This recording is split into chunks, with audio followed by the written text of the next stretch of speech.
Hey guys, what's up and welcome back to my channel and welcome to another foundation review.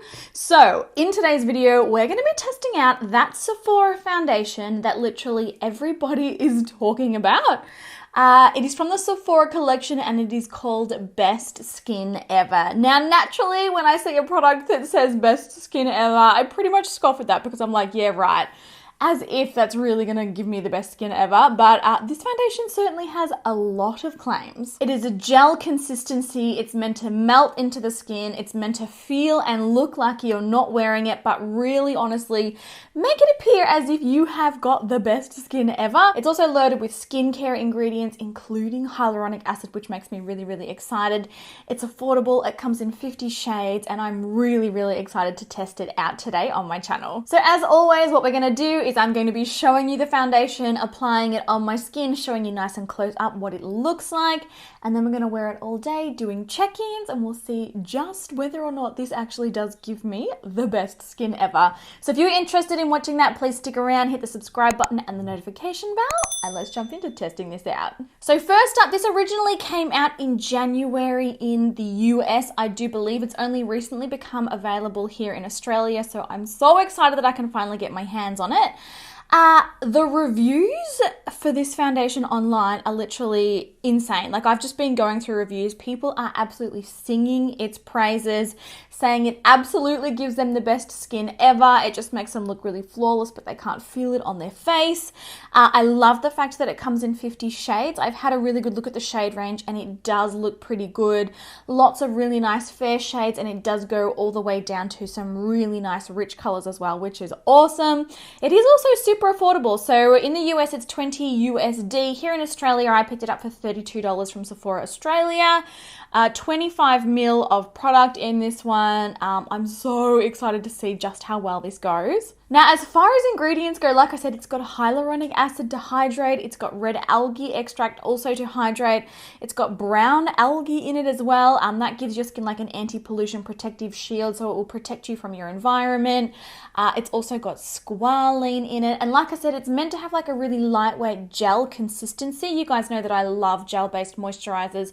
Being an oily skin type, you know, gels for me are just, they're really what I need to use because they are so light on the skin. They don't leave any residue or stickiness or tackiness on the skin.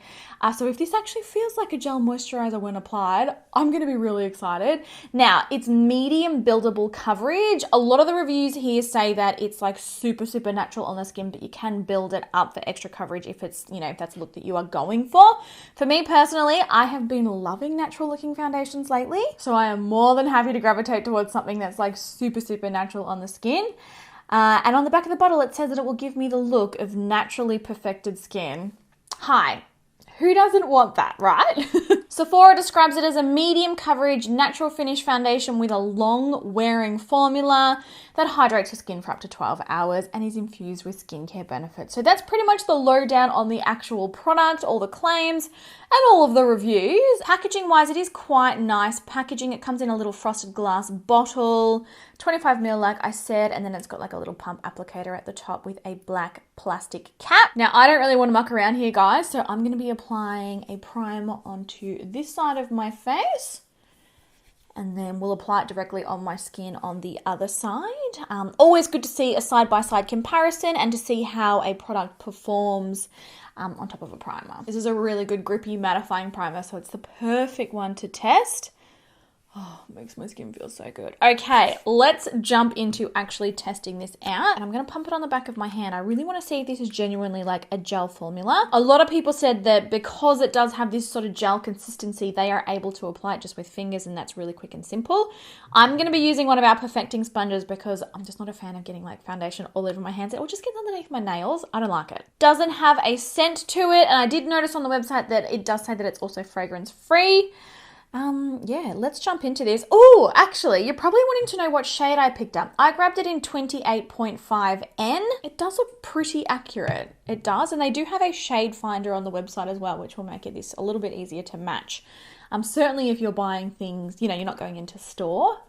But let's start blending this one onto the skin. Okay, so it's definitely lightweight coverage, and it's actually quite bizarre.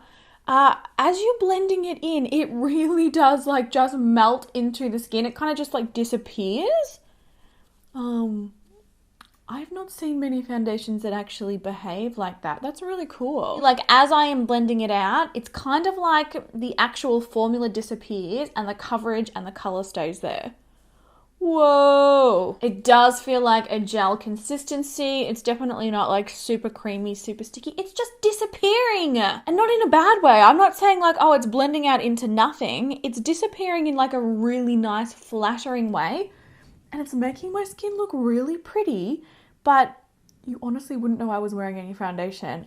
Okay. Really, really lightweight on the skin. And when I even touch it, like, yeah, it feels like a gel. It feels like a gel moisturizer. That is amazing. Wow. Blend it up on top here and see how that goes.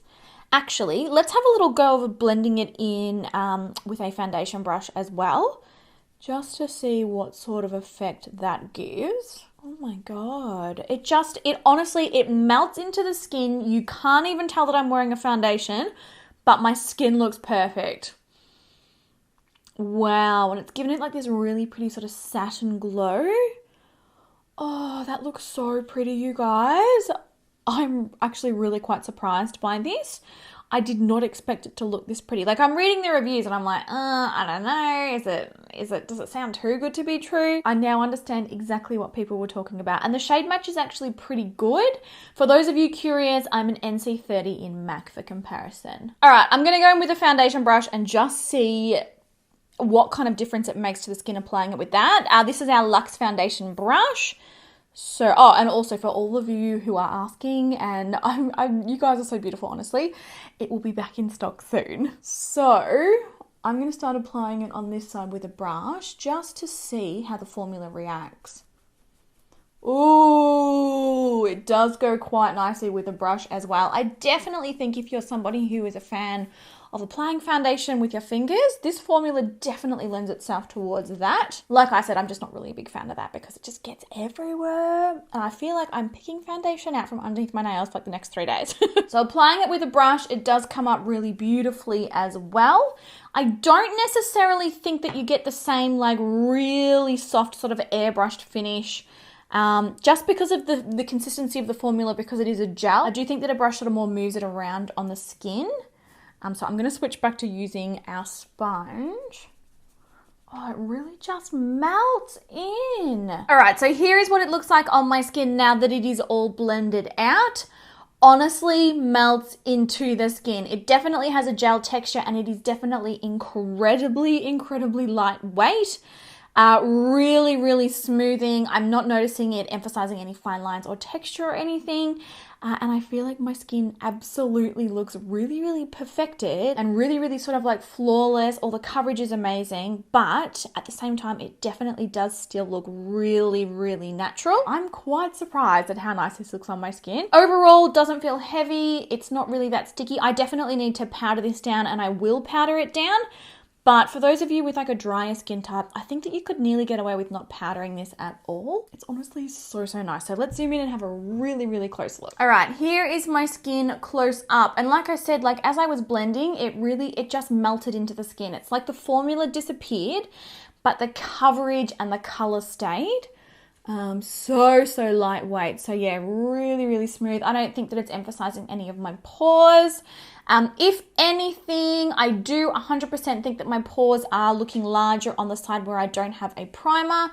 They're looking much more minimized on this side. And this side sort of overall looks a little bit more matte too, but it is a mattifying primer. So again, that makes sense. And also, again, like I said, I do feel like I was able to achieve better coverage on the primed side. But that's not overly surprising because that is also what a primer does, how it performs, and its general purpose. To mattify, to extend the wear, to blur pores, and to help you use less product. Like that's what a primer does. But yeah, I just honestly think it looks so nice, you guys. So natural on the skin. Still really good. Like it's definitely a medium coverage. The coverages I am like quite happy with. Nothing to complain about for sure. but just so incredibly natural. Okay, so currently at this point, based on first impressions alone, I'm really, really, really impressed with this formula. Whether or not it's actually going to stay looking this nice on my oily skin is the next question and is the next hurdle that we have to get over. So I'm going to jump off camera really quickly now and apply the rest of my makeup, and then I'm going to come back and just show you close up again what my skin's looking like, and then we'll start our check-ins. But let me know in the comments right now, how do you think this looks on my skin? I just feel like it looks so flawless and natural. Ooh, and it's actually set down a little bit more, you know, now that it's been sitting on my skin, and it does feel like it feels like a gel, like it's matte and not sticky, but it doesn't look matte or heavy. I'm really impressed so far. All right, so I've got the rest of my makeup on. I've kept everything really natural.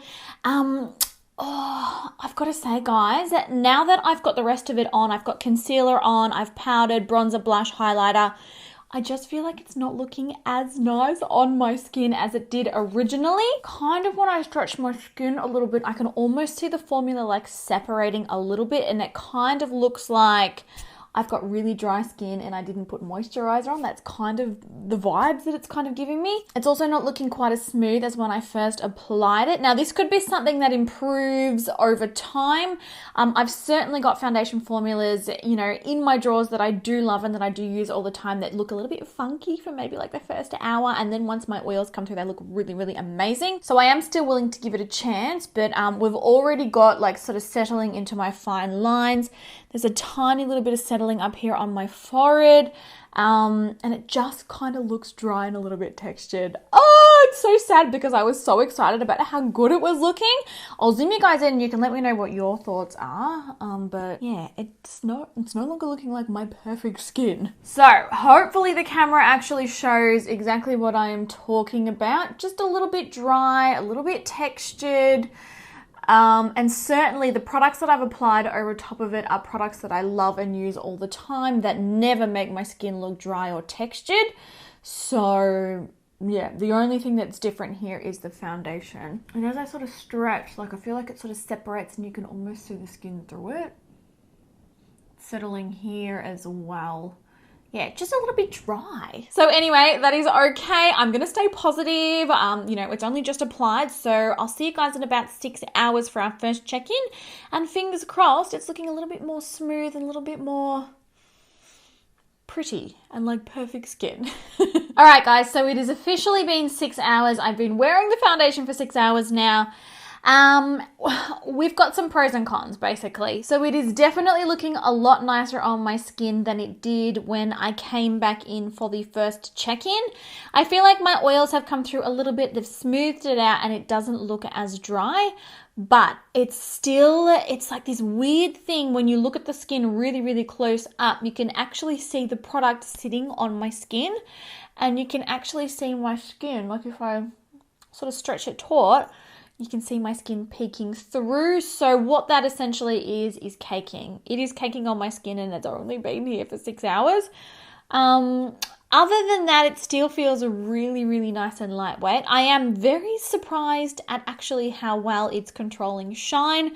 Like I feel like overall for a hydrating foundation that's got skincare in it, it's actually holding up really well, sort of shine wise. It's just a shame that it doesn't look perfect on my skin. It's really, really weird, and it is weird that it sort of happened.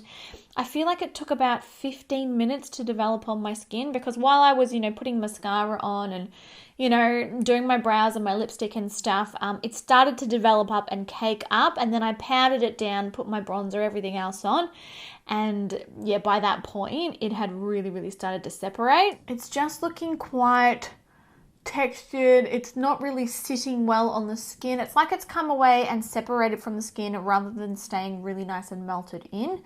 We've still got creasing and a bit of caking in my smile line on that side. We've got a little bit of settling in my smile line on this side. The settling on my forehead I feel like that's sort of like eased up a little. But overall, it's just not looking as smooth and it's just not looking as perfect as it did originally. I don't know if you're going to be able to see what I'm talking about, but it just looks really, really cakey. By all means, it's not the worst foundation. It's not the cakiest foundation, but it just doesn't look as good as it did when it was originally applied. Like, I'm not looking at myself in the mirror and going, oh my gosh, it looks hideous, I need to wipe it up. Like, certainly not. But it just, the way that it melted into my skin when I first applied it, like, was so incredible. It looked so good. And it's like, my skin's gone, nah, I don't want you here. And it's like, spat it back out, and now it's just sitting on top. It's really the best way that I can describe it. Certainly, after my oils have come through, it is looking a lot better. Like, I do feel like it looks a lot smoother. It looks a lot nicer. It looks a lot less sort of powdery than it did before.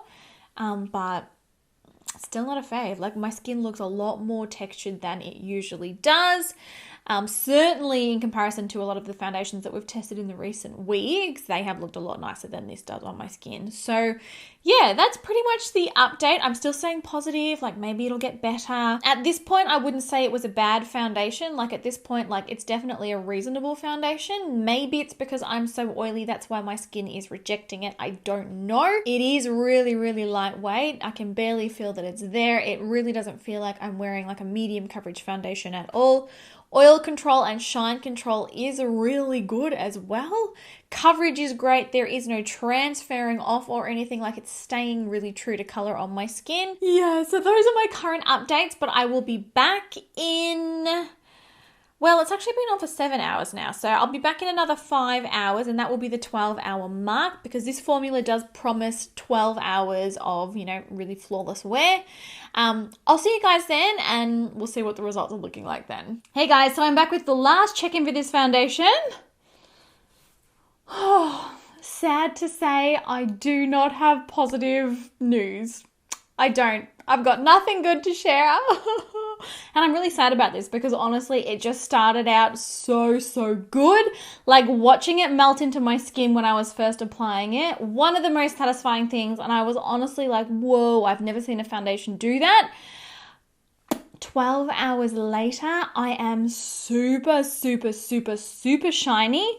Hopefully the camera is doing this justice. Maybe if I did the old phone camera light trick, like, oh, I'm covered in oil, covered in shine, and definitely way past the point of feeling comfortable with it, and we're no longer at the dewy glow. We're no longer there. And sadly, so much caking, so much separation, so much texture all around my mouth, my top lip, down the sides of my mouth, all down. It's all caked up on my chin. It's gone almost like crusty, sort of cakey on my blemishes. Like, I've got a blemish here and I've got one here, and it just looks like really dry and crusty on those areas. And even though all that oil has come through, it somehow is still settling on creasing in my smile line. So unfortunately, we have not had good results with this one today. I myself will not be reaching for this one again. For me, it's just, I think that it just doesn't go well with a really oily skin type like mine. Perhaps it doesn't go well with textured skin like mine. Like, on my top lip, I'll zoom you guys in. You can just see, like, all over here, dots of the foundation separated by, like, my skin peeking through, showing that it's really caked up. See how it's gone, like, weird on my acne. Lots of texture around my chin. Lots of texture all here. My forehead, I'm not that mad about. Like, I feel like my forehead doesn't look that bad. One thing that I can certainly say is that it is a lot less oily on the side that I applied that mattifying primer. Maybe the camera's picking it up, maybe it's not, but it's a lot more matte. I feel like it's lasted better on this side, but it's still developed that weird sitting on the skin, powdery, crepey kind of texture. So it's a sad day. So there you go, guys. Those are my honest thoughts, my honest opinions, my honest review and wear test of the Sephora Best Skin Ever foundation. Unfortunately for me, it did not give me my best skin ever. My skin just really does not like this one at all. But I'd still be really curious to know, have you tried this foundation? Were you one of the people that loved it? It's very lightweight, like, for sure. So I hope that you guys found this video helpful. I hope seeing this review answered any questions you might have had about this one. Maybe it's been in your shopping cart and you haven't been sure. If you've got any more questions, please by all means pop them in the comments down below. I'd love to answer them. I'd love to help you out. I hope you guys enjoyed the video. Give it a thumbs up if you did. I love you all heaps, and I'll catch you in my next video. Bye.